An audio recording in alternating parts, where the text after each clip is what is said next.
but you really get not too far north of Concord and a very sharp cutoff with this storm because of some dry air. And this is really going to play spoiler in terms of our overall snowfall forecast for central and northern New Hampshire. Not that we were expecting significant snow in that part of the state anyway, but now it looks like even less than what we were initially expecting from the Lakes region and points north. Heaviest snow primarily in southern New Hampshire all the way through this evening. Also tracking some winds with this storm that are only increasing by the hour, and another high tide this afternoon could spell some issues when it comes to some splashover and some minor coastal flooding. Here are your latest wind gusts continuing to steadily increase, now up over 35 miles per hour in Manchester, Rochester, and Portsmouth. So the winds just starting to meet what would be blizzard criteria if we also see the visibility near or under a quarter of a mile. And now we would need that to happen for 3 consecutive hours for this to officially verify as a blizzard.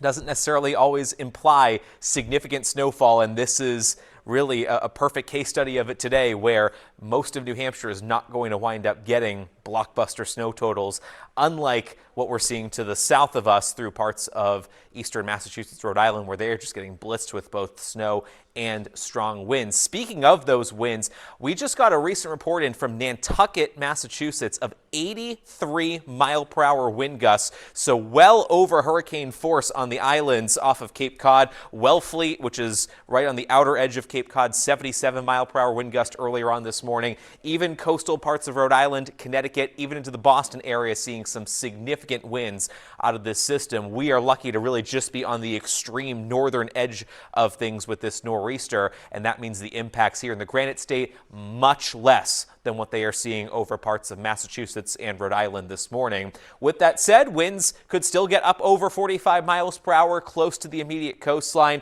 Inland areas, blustery today, but certainly not quite as strong, and thankfully that really should limit the amount of power outages over the interior part of New Hampshire, though coastal locations certainly will have a risk of some scattered outages throughout the rest of today. And really very little of any wind once you get from, say, Sunapee to Plymouth to the Mount Washington Valley and all points to the north and west.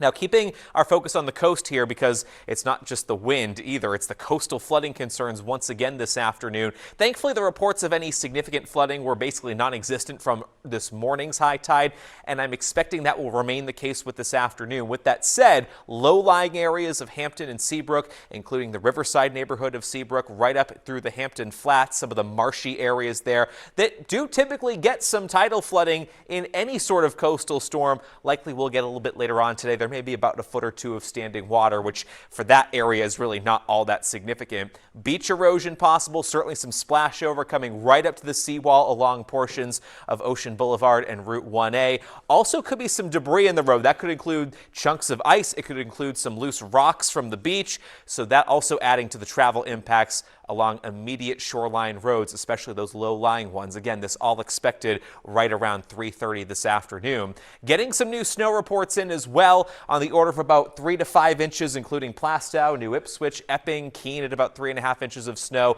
And we'll continue to add on to those totals over the next several hours as the steadiest snow continues far south. Again, a sharp cutoff in central New Hampshire. Very little, if any, snow falling in the White Mountains, the Upper Valley, the Great North Woods today. But southeastern New Hampshire hangs on to the snow all the way through this evening. So those of you in parts of Merrimack, Stratford, Hillsborough, Rockingham counties, still several more hours of snow to come.